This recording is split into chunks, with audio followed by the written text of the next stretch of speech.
ವರುಣದ ಒಂದು ಶ್ರೀಯ ಮರದಿ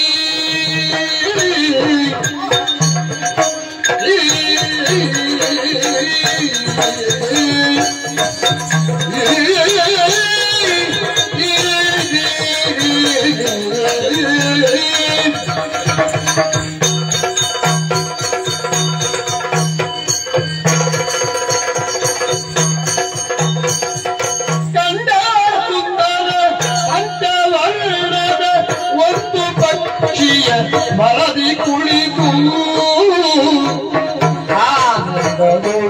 ವ್ಯಕ್ತಿಗಳ ಆಡಿಸಿ ಮುಂದುವರಿಯುವುದು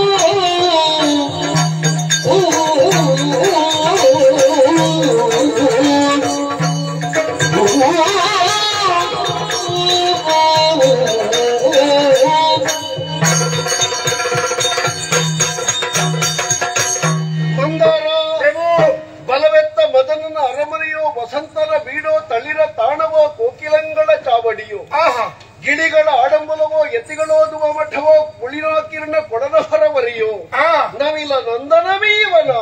ಈ ವನವನ್ನು ನೋಡ್ತಾ ನೋಡ್ತಾ ಇದ್ದಾಗೆ ನನಗೆ ಹೀಗೆ ಅನ್ನಿಸ್ತಾ ಇದೆ. ಹೇಗೆ? ವನದೇವಿ ತನ್ನ ಇನಿಯನ ಆಗಮನವನ್ನು ಬಯಸಿ ಹೊಸರು ಉಡುಗೆಯನ್ನುಟ್ಟು ಒಂದೊಡವೆಗಳ ತೊಟ್ಟು ನವಪುಷ್ಪ ಮಾಲೆಯಂ ಮುಡಿದು ಮನೆಗೆ ಪೂಗೆಂಪಿನಿಂ ಕೊಟ್ಟಿಟ್ಟು ಬೀದರಳ ಪರಿಮಳಂಗಳ ಮೈಗೆ ಪೂಸಿ ಕಣ್ಗಳ ಗೊಂಚಲಗಳನ್ನು ಬಿಡಿದು ಈ ಚಕ್ರವರ್ತಿಗಾಗಿ ಕಾದಿಗಳೋ ಎಂಬಂತೆ ಕಾಣುವ ಈ ವನದ ಬೆಂಪಿಂತು ನಾವು ವರ್ಣಿಸಲಿ ಪ್ರಭು. ಸುಪ್ರಸನ್ನವಾದ ವಾತಾವರಣ, ಹದವಾಗಿ ಬೀಸುತ್ತಿರುವಂತಹ ಗಾಳಿಗೆ ಮೈಯನ್ನೊಡ್ಡಿದಾಗ ಸ್ವರ್ಗ ಸುಖದ ಅನುಭವ. ಹೌದೌದು. ಇಲ್ಲಿ ಬಹಳ ಮಂದಿಗಳೆಲ್ಲ ಇದ್ದಾರೆ. ಈಗ ಇಲ್ಲ ಅನ್ನೋದು ಬಿಟ್ರೆ ಅಲ್ಲ, ಇರ್ಲಿಕ್ಕೆ ಇದ್ದಾರೆ. ಯಾರೊಬ್ಬರ ಸುದ್ದಿಯೂ ಇಲ್ಲ. ಇಲ್ಲ, ಯಾರೊಬ್ಬರ ಮುಖವೂ ನಮಗೆ ಕಾಣುವುದಿಲ್ಲ. ಯಾಕೆ ಗೊತ್ತಾ?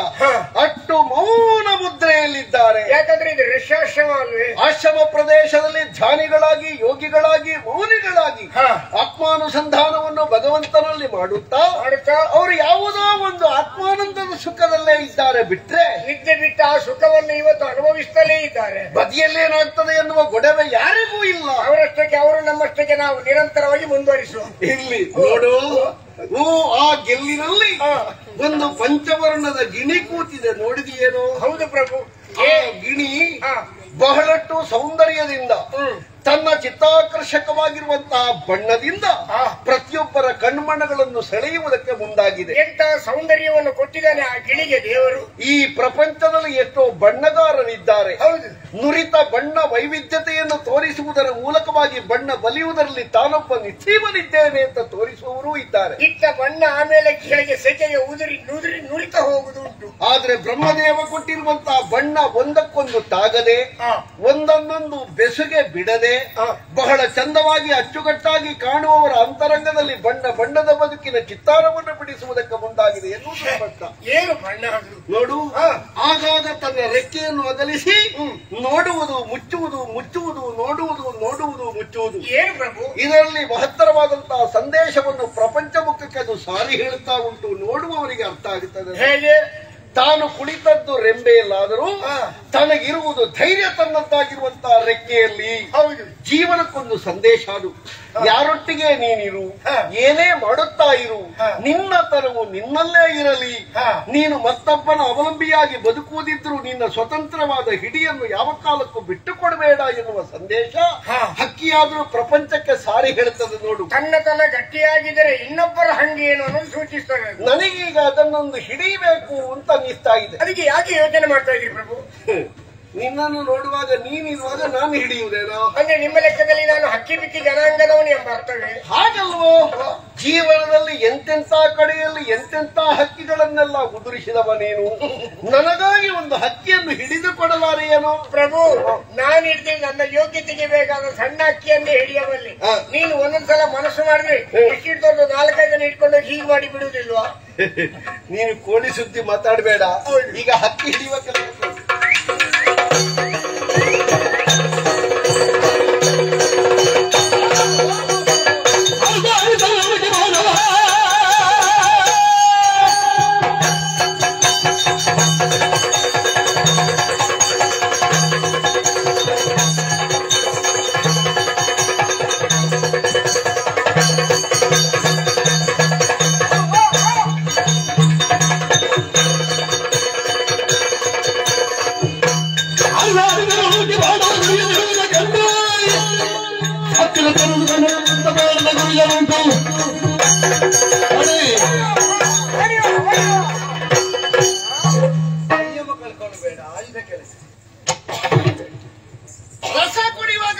ಸಿಕ್ಕಿದ ಹಾಗೆ ನೋಡಿದೆಯೋ ಮುನಿವರ ಲಾಲಿಪುದು ಜನಪದ ಜನಪದ ಸಾಗರದು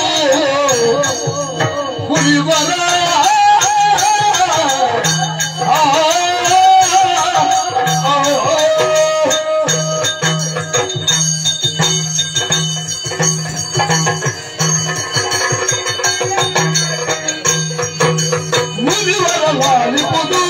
ಬೇಟೆಯು ಗಣಪತಿ ಸಾಗವದು ಬೇಟೆಯು ಗಣಪತಿ ಸಾಗವದು ನನಕತೆ ಸುಂದರವೆನಿಸಿದ ಪಕ್ಷಿಯ ತನುವಿನ ಪುಕ್ಕದು ನಿಮಗಿದ ಬಯಕೆ ಮುನಿವರ ಲಾಲಿಪುದು ಬೇಟೆಯು ಗಣಪತಿ ಸಾಗವದು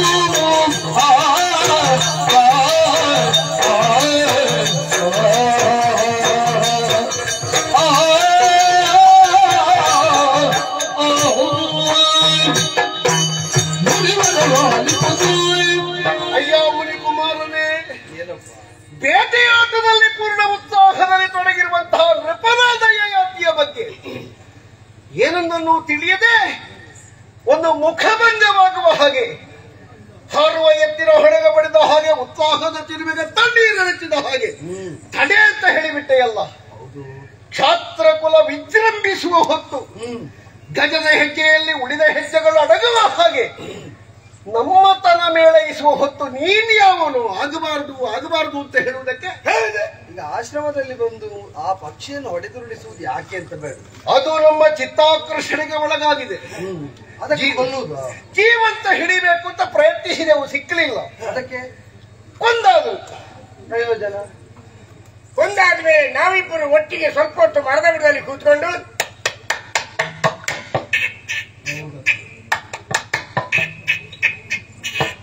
ಸಿಂಹಾಸನದಲ್ಲಿ ಕುಳಿತ ನೀನು ಊರಿಂದ ಹೊರಟದ್ದು, ಅವ ಕೊಂಡು ಹೋಗಿ ಮರದ ಬುಡದಲ್ಲಿ ಇಟ್ಟನೆ. ನಾನು ಕಾರಣ ಏನು? ಅವ ಮಾಡುವ ಅಭಿನಯದಲ್ಲಿ ಇನ್ಯಾವುದೋ ಒಂದು ಅರ್ಥ ಸ್ಫುರಿಸಲಿಕ್ಕೂ ಸಾಕು. ಅದೇ ಮರದ ಬುಡ ಅಂತ ಹೇಳಿದ್ರಿಂದ ನಾನು ಯೋಚನೆ ಮಾಡುವುದು ಏನು ಅರ್ಥ ಅಂತ. ಯಾಕಂದ್ರೆ ಅನರ್ಥ ಆಗದಿದ್ರೆ ಒಂದು ಕಾಲದಲ್ಲಿ ಇವ ಮರದ ಬುಡದಲ್ಲೇ ಇದ್ದ, ಮೂರಲೆಯ ಆಟದಲ್ಲಿ ಅಲ್ಲಿಂದ ಹಿಡ್ಕೊಂಡು ಬಂದದ್ದು. ಗುಂಡು ತಿರುಗಿಸ್ತಾ ಇದ್ದ ಬಟ್ಲಲ್ಲಿ. ಸೂರ್ಯಚಂದ್ರರು ಇವನನ್ನು ಇಲ್ಲಿಂದ ತಕೊಂಡು ಬಂದು ಈಗ ನಮ್ಮ ಕೆಲಸಕ್ಕೆ ನೇಮಿಸಿ ಎಷ್ಟು ವರ್ಷ ಆಯ್ತು, ಆದ್ರೂ ಹಳೆಯ ಜಾಡು ಬಿಡುವುದಿಲ್ಲ. ಅವನಿಗೆ ಅಭ್ಯಾಸದ ಬಲ ಅದು. ಯಾಕಂದ್ರೆ ರಾಜ್ಯಕ್ಕೆ ಸಂಬಂಧಪಟ್ಟ ವಿಶೇಷ ವಿಷಯಗಳು ಸಿಗುವುದು ನಮಗೆ ಅಲ್ಲಿ. ಹಾಗಾಗಿ ಯಥಾರ್ಥದಲ್ಲಿ ಅವ ಹೇಳುವುದು ಏನು ಬಲ್ಲಯ್ಯ, ಅದನ್ನು ಹೊಡೆದು ಕೆಳಗುರುಳಿಸಿದ ಮೇಲೆ ಅದು ಬಿದ್ದ ಜಾಗದಲ್ಲಿ ಕುಳಿತು ಅದರ ಪುಕ್ಕಗಳನ್ನೆಲ್ಲ ಕಿತ್ತು ಅದನ್ನು ಚೆನ್ನಾಗಿ ಬೀಸಣಿಗೆ ಹಾಗೆ ಹೆಣೆದು ಅದರ ಸಂಸ್ಮರಣಾರ್ಥವನ್ನು ಗಾಳಿ ಬೀಸಿಕೊಳ್ಳುವ.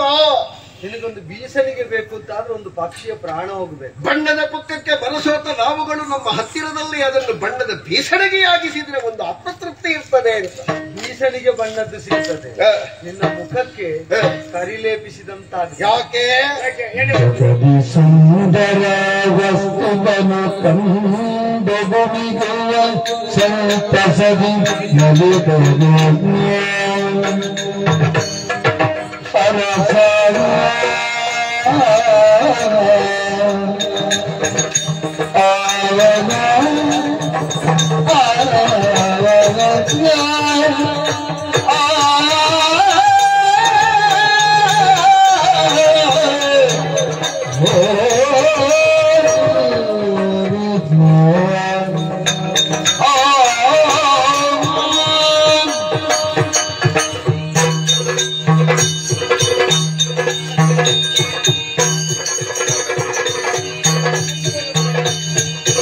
ಜಗದಿ ಸುಂದರ ವಸ್ತುವನ್ನು ಕಂಡುಗುವ ಸಂತಸದಿ ನಲಿದವು ಸುಗುಣನಾದರೂ ಪಡೆದು ಕಿಡಿಸುವ ಬಗೆಯು ಸಲ್ಲ. ಸುಗುಣನಾದರೂ ಪಡೆದು ಕಿಡಿಸುವ ಬಗೆಯು ಸಲ್ಲ.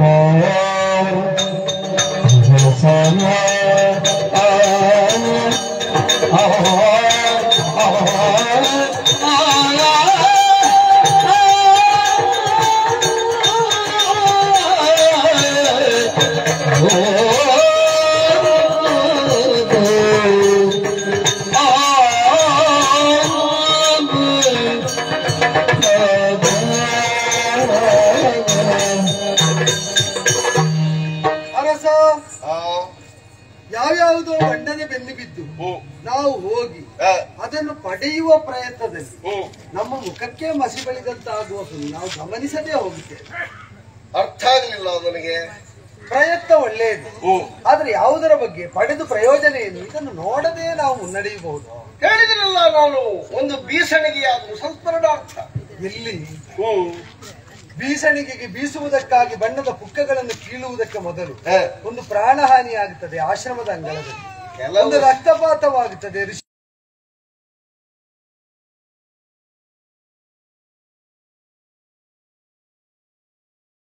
ಬೆಳೆದು ನಿಲ್ತದೆ ಎನ್ನುವ ಶಾಸ್ತ್ರ ರೂಢಿಗೆ ವಿರುದ್ಧವಾದದ್ದೇನೂ ಅಲ್ಲ. ಅದೇ ಹೌದು ಅಂತ ಆದರೆ ಜೀವರುಗಳೆಲ್ಲ ಆ ಬಣ್ಣದ ಪುಕ್ಕಗಳಂತೆ ಭಗವಂತನಿಗೆ ಇದ್ದ ನೆಲೆಯಿಂದ ತಪ್ಪಿಸಿ ಅವನನ್ನು ಎಲ್ಲಿಗೋ ಎಸೆಯುವುದಕ್ಕೂ ಅವನಿಗೆ ಅಷ್ಟೇ ಪ್ರಯತ್ನವೂ ಬೇಕಾದದ್ದು. ಹಾಗಾದಾಗ ನಾವು ಯೋಚಿಸಬೇಕಾದ್ದು ಹೇಗೆ? ಲಾಘವದಿಂದ ನಮ್ಮನ್ನು ಭಗವಂತ ನಿರಾಕರಿಸದೆ ಅವನು ಸ್ವೀಕರಿಸುವಂತಾಗುವಲ್ಲಿ ಅವನ ಸೃಷ್ಟಿಯಲ್ಲಿದ್ದ ವೈಶಿಷ್ಟ್ಯವನ್ನು ಕಂಡು ಆಸ್ವಾದಿಸಬಹುದು. ಅದನ್ನು ಹಾನಿ ಮಾಡುವ ಮೊದಲು ಹಾನಿ ಮಾಡಿದ್ದರಿಂದ ಒಂದು ಜೀವನ ಸಿದ್ಧಾಂತದ ಅಂತ ನೋಡ್ಬೇಕು. ಈಗ ಒಂದು ಜೀವನದಲ್ಲಿ ಒಂದು ರೂಪುರೇಷೆಯನ್ನು ಭಗವಂತನೇ ಬರೆದಿದ್ದಾನಲ್ಲ. ಏನು ಅಂತ? ಬ್ರಹ್ಮ, ಕ್ಷತ್ರ, ವೈಶ್ಯ, ಶೂದ್ರ ಹೀಗೆ ವರ್ಣ ಭೇದಗಳು. ಹೌದು, ಆಯಾಯ ವರ್ಣಕ್ಕೆ ಒಂದು ಬದುಕಿನ ಇತಿಮಿತಿ ಅಂತ ಉಂಟಲ್ಲ. ಉಂಟಪ್ಪ. ಕ್ಷತ್ರಿಯರಾದವರಿಗೆ ಬೇಟೆ ಎನ್ನುವುದು ನಿಷಿದ್ಧವೇನೋ? ಬೇಟೆ ಯಾಕೆ ಸಮ್ಮತಾಯಿತು? ಬೇಕು ಅಂತದು. ಕ್ರೌರ್ಯವೆಂಬುದು ನಾಗರಿಕ ಪ್ರಪಂಚದ ಕೊಲಗೆಡಿಸಕೂಡದು ಎಂಬುದಕ್ಕೆ ಕ್ರೂರಿಗಳಾದ ಪ್ರಾಣಿಗಳನ್ನು ತರಿಯುವುದಕ್ಕೆ ಕ್ಷತ್ರಿಯರಿಗೆ ಬೇಟೆ ವಿಹಿತ. ಈಗ ಅದು ಯಾವ ಕ್ರೂರತೆಯನ್ನು ತೋರದೆ ತನ್ನ ಸೌಂದರ್ಯದಿಂದ ನಮ್ಮ ಮನಸ್ಸನ್ನು ತಣಿಸ್ತಾ ಉಂಟು. ಅದನ್ನು ನಾವು ಹೊಡೆದುಕೊಳ್ಳಬೇಕು ಅಂತ ಹೊರಟ್ರೆ ನೀನು ಯಾವುದನ್ನು ಗಮನಿಸುವುದಕ್ಕೆ ಬೇಟೆಯಾಡಬೇಕು ಆ ದುರ್ಗುಣ ನಿನ್ನೊಳಗೆ ಉಂಟು ಅಂತಾಗುವುದಿಲ್ಲ. ಅಯ್ಯ, ಪಂಚೇಂದ್ರಿಯಗಳು ಅಂತ ಹೇಳಿದ್ರೆ ಮಕ್ಕಳ ಹಾಗೆ. ಹೌದು, ಮನಸ್ಸು ಬಯಸಿದೆ ನಮಗೆ ಬೇಕು ಅಂತ. ಹೌದು, ಅದನ್ನು ಕೊಡಬೇಕಾದದ್ದು ಆ ಮನಸ್ಸಿನ ಯಜಮಾನಿಕೆ ಉಳ್ಳ ದೇಹಕ್ಕೂ ಹೊಣೆಗಾರಿಕೆ ತಾನೇ. ಹೌದಪ್ಪ. ನಮಗೆ ಒಳ್ಳೆಯದನ್ನು ಕಂಡಾಗ ಈಗ ಸಂಪದ ನ್ಯಾಯೋಚಿತವಾಗಿ ಆರ್ಜಿಸಿದ್ದು ಅನೇಕರಲ್ಲಿರುವಾಗ ನಮಗೆ ಕಾಣುವಾಗ ಕಾಣ್ತದೆ ನಮ್ಮಲ್ಲಿದ್ದರೆ ಏನು ಅಂತ ಹೋಗಿ ಸೆಳೆಯುವುದೇಯೋ? ಬಲ ಇದ್ದವನಿಗೆ ಸೆಳೆಯಬಹುದು, ಬಲವಂತನಾದವನು ಸೆಳೆಯಬಹುದು ಅಂತ ಆದ್ರೆ ಸಂಪಾದಿಸಿದ್ದು ಯಾವ ಮಾರ್ಗದಲ್ಲೇ ಇರಲಿ ನಾವು ಬಲವಂತಿಕೆಯಿಂದ ಅದನ್ನು ಸೆಳೆದು ನಮ್ಮದಾಗಿಸಬಹುದು. ಯಾವುದಾದರೂ ಸುಂದರವಾದಂತಹ ಶಕ್ತಿಗಳು, ವ್ಯಕ್ತಿಗಳು ಅಥವಾ ನೀವು ಹೇಳುವುದಿದ್ದರೆ ಬಹುಪತ್ನಿ ವಲ್ಲಭರಾದವರಿಗೆ ಸೌಂದರ್ಯದ ಗನಿಯಂತಿರುವಂತಹ ಸ್ತ್ರೀ ರೂಪ ಎಲ್ಲಿ ಕಂಡ್ರು ನಮ್ಮದಾಗಿಸಬಹುದು ಎಂಬುದರಿಂದ ಯಾರ ವಶದಲ್ಲಿದ್ದರು ಅದನ್ನು ವಶೀಕರಿಸಬಹುದು.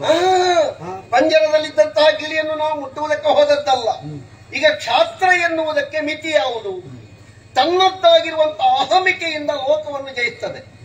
ಸಾಕು ಅಂತ ಹೇಳುವುದು ಕ್ಷಾತ್ರ ಅಲ್ಲ, ಬೇಕು ಅಂತ ಹೇಳಬೇಕಾದದ್ದು ಬ್ರಾಹ್ಮಣ್ಯ ಅಲ್ಲ, ಶಾಸ್ತ್ರ ಅಲ್ವಾ ಇದು? ಪಂಜರದ ಒಳಗೆ ಈಗ ಪಕ್ಷಿಗಳಾಗಲಿ ಅಥವಾ ಬೇರೆ ಬೇರೆ ಪ್ರಾಣಿಗಳಾಗಲಿ ಇರುವುದು ಯಾಕೆ ಹೇಳು? ಹೊರಗಿನ ಆಕ್ರಮಣ ಅದರ ಮೇಲಾಗಬಾರದು. ಹೌದು, ಅದು ಇಲ್ಲಿಂದ ತಪ್ಪಿಸಿಕೊಂಡು ಹೋಗಬಾರದು. ಸರಿ. ಆಶ್ರಮ ಅಂದ್ರೆ ಏನು ಗೊತ್ತು? ಏನು? ಮೃಗ ಪಕ್ಷಿಗಳಿಗೆಲ್ಲ ಪಂಜರದಂತಿರುವ ಮುಕ್ತವಾದ ವಲಯ. ಇಲ್ಲಿ ನೀನು ಹೊಡೆಯುವುದು ಅಂದರೆ ಯಾರದ್ದೋ ವಶದಲ್ಲಿದ್ದಂತಹ ಪಂಜರದೊಳಗಿರುವ ಪ್ರಾಣಿಗೆ, ಪಕ್ಷಿಗೆ ಹೊಡೆದಂತಾಗುತ್ತದೆ. ಅದು ಇನ್ನೊಬ್ಬರ ಸ್ವಾತಂತ್ರ್ಯವನ್ನು ಅಧಿಗಮಿಸಿದಂತಾಗುತ್ತದೆ. ಆಶ್ರಮದ ಮರ್ಯಾದೆಯನ್ನು ಉಳಿಸುವುದಕ್ಕೆ ಇಲ್ಲಿನ ಯಜ್ಞಕರ್ಮದಲ್ಲಿ ರಕ್ಷಕನಾಗಿ ಬರಮಾಡಿಸಿಕೊಂಡ ನೀನು ಇಲ್ಲಿದ್ದದ್ದನ್ನೇ ಭಕ್ಷಕನಾಗಿ ನಾಶ ಮಾಡುತ್ತಿ ಅಂತ ಆದರೆ ನಿನ್ನ ಕೀರ್ತಿಗೆ ಕಳಂಕ. ಅದಕ್ಕೆ ಹೇಳಿದ್ದು ಮುಖಕ್ಕೆ ಕರಿಬಳಿದಂತಾಗುತ್ತದೆ. ಅದರಿಂದ ಹಿಂಜರಿದು ನಾವು ಎಲ್ಲಿ ಕ್ರೌರ್ಯವನ್ನು ಪ್ರದರ್ಶಿಸಬೇಕು, ಎಲ್ಲಿ ಸಂಯಮಿ ಆಗಬೇಕು ಎಂಬುದನ್ನು ವಿವೇಚಿಸುವುದರಲ್ಲಿ ಔಚಿತ್ಯ ಪ್ರಜ್ಞೆ ಉಂಟು. ನಿನ್ನಲ್ಲಿ ಆಯುಧ ಉಂಟು, ಅಧಿಕಾರ ಉಂಟು, ರಾಜಸ ಗುಣ ಉಂಟು, ನೀ ಬೇಕಾದದ್ದನ್ನು ಸಾಧಿಸಬಹುದು. ಆದ್ರೆ ಯುಕ್ತಿಯುಕ್ತವಾಗಿ ಕಂಡದ್ದನ್ನು ಕಂಡ ಮೇಲೆ ಹೇಳುವುದು ನನಗೆ ಶೀಲ ಸ್ವಭಾವ. ಆಡಿದ್ದೇನೆ, ಆಡಿದ ಮೇಲೂ ಇದು ಮಾಡಿದ್ರೆ ಏನಾಗ್ತದೆ ನೋಡೋಣ ಅಂತ ಮುನ್ನಡೆದರೆ ರಕ್ತಪಾತ ಆಗುವುದರಿಂದ ಯಾರೂ ತಡೆಯಲಾರರು. ಹಾಗೆ ಅಂತ ನೀ ಮಾಡಿದ ರಕ್ತಪಾತ ಋಷಿಮುನಿಗಳ ಮನಸ್ಸಲ್ಲಿರುವ ನಿನ್ನ ಚಿತ್ರಕ್ಕೆ ಎಂದು ಅಳಿಯದ ಕಳಂಕವನ್ನು ತರ್ತದೆ ಎಂಬುದು ನೆನಪಿಟ್ಟುಕೊಂಡು ನಿನಗೆ ಸರಿ ಕಂಡದ್ದನ್ನು ಮಾತು. ಇದೇಕೆ ಪ್ರಭು ಅವರ ಮಾತನ್ನು ಕೇಳ್ತಾ ಕೇಳ್ತಾ ತಾವು ಮೌನವಾಗುತ್ತಾ ಇದ್ದೀರಿ? ಎಂತೆಂತ ಕೂಟದಲ್ಲಿ ತನ್ನ ಸ್ವರ ಗಾಂಭೀರ್ಯದಿಂದ ಇನ್ನೊಬ್ಬರ ಬಾಯಿ ಮುಚ್ಚಿಸೋಕೆ ಪ್ರಯತ್ನ ಪಟ್ಟಂತ ನಿಮ್ಮ ಮಾತುಗಳು ಏಕೆ ಅಡಗಿ ಹೋಗ್ತಾ ಇದೆ? ಮಾತಾಡಿ ಬಿಡಬೇಡಿ, ಮಾತಾಡಿ, ವಾದ ವಿವಾದಗಳು ಬೇಡಿ, 5ರವರೆಗೆ ನಾವು ಇದನ್ನು ವಾದಿಸುವ, ಬಿಡಬೇಡಿ, ಮಾತಾಡಿ. ಅವ ಪಂಚತ್ವವನ್ನು ಹೇಳಿದ್ದ. ಪಂಚತ್ವ ಅಂದ್ರೆ ಸಾಯುವುದು ಅಂತ, ಸಾಯುವ ತನಕ ಮುನ್ನಡೆಸುವ ಅಂತಲ್ಲ. ಅಲ್ಲ, ನಾವು 5ವರೆಗೆ ಹೋಗುವ. 5ವರೆಗೆ ಹೋಗುವ ತನಕ ಮುನ್ನಡೆಸುವ. ನಾವು 5ವರೆಗೆ ಹೋಗುವ. 5ವರೆಗೆ ಬೇಡ, 5ಕ್ಕೆ ಮುಗಿಸುವ. ನಾವು 5ವರೆಗೆ. ಕೆಲವು ಸಲ ಹೇಳುವುದೆಲ್ಲ ಮಂದಾರ. ಜೀವನದಲ್ಲಿ ಮೌನ ಎನ್ನುವುದು ಬಂಗಾರ ಅಂತ ಹೇಳಿದ್ದಾರೆ, ಮಾತನ್ನು ಬೆಳ್ಳಿ ಅಂತ ಹೇಳಿದ್ರು. ಹೌದು, ಒಂದು ಮೌನದಲ್ಲಿರಬಹುದಾದಂತಹ ಸಂದೇಶದ ಸಹಸ್ರ ಉತ್ತರಗಳು 1000 ಮಾತಿನ ಮರ್ಮದಲ್ಲಿಯೂ ಸಿಕ್ಕಲಾರದು. ಹೌದೌದು. ಆ ಪುಣ್ಯಾತ್ಮ ಕಡೆಗೂ ನಿಮ್ಮ ಇಷ್ಟಕ್ಕೆ ನಡೆಯುತ್ತದೆ ಅಂತಾದ್ರೆ ನಾನೇನೂ ಮಾತಾಡುವುದಿಲ್ಲ ಅಂತ ನಿಲ್ಲಿಸಿದಲ್ಲಿಗೆ ನನಗೆ ಆತ್ಮಪ್ರಜ್ಞೆ ಜಾಗೃತವಾಗುತ್ತಾ ಇದೆ.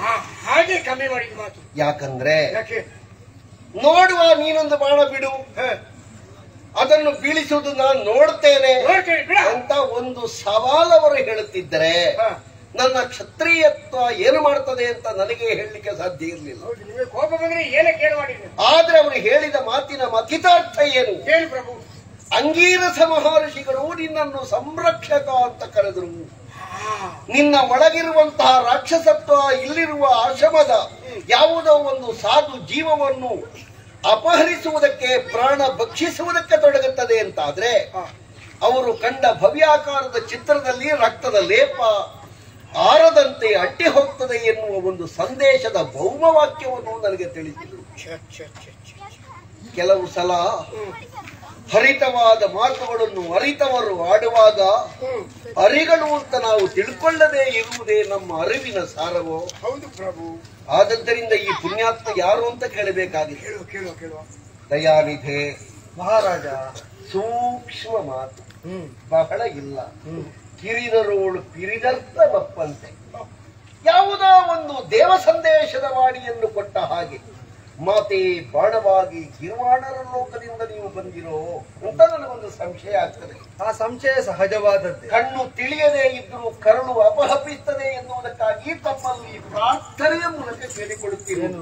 ತಾವು ಯಾವ ಲೋಕದವರು, ಏನು ನಿಮ್ಮ ಹೆಸರು, ಇಲ್ಲಿಗೆ ಬರುವುದಕ್ಕೆ ಕಾರಣ ಏನು, ಜನ್ಮದಾತರ ಯಾರು ಹೇಳ್ತೀರಾ? ದೇವಲೋಕದವನು ನಾವು. ದೇವ ಸಂಕಲ್ಪದಲ್ಲಿ ಇರುವುದೇ ಹಾಗೆ. ನಾವು ಮಾಡಬೇಕಾದ್ದು ಮಾಡಿದ ಮೇಲೆ ಮುಂದೆ ಆಗುವುದೆಲ್ಲ ದೈವೇಚ್ಛೆ. ಹೇಳಬೇಕಾದ್ದನ್ನು ಹೇಳಿ ದೈವೇಚ್ಛೆಗೆ ಪ್ರಕರಣ ಬಿಟ್ಟಾಗ ದೈವ ಪ್ರಚೋದನೆಯಿಂದಲೇ ನಾನು ಆಡಿದ ಮಾತನ್ನು ಅಂಗೀಕರಿಸಿದಂತಹ ನಿನ್ನ ಸೌಜನ್ಯ ಪ್ರಿಯವಾದ್ದರಿಂದ ಆಡುತ್ತೇನೆ. ದೇವಲೋಕದ ಬೃಹಸ್ಪತಿ ಆಚಾರ್ಯರ ಸೂರು, ಅಂಗೀರಸರ ಪೌತ್ರ, ಶುಕ್ರ ಶಿಷ್ಯ ಕಚ ಅಂತ ನನ್ನ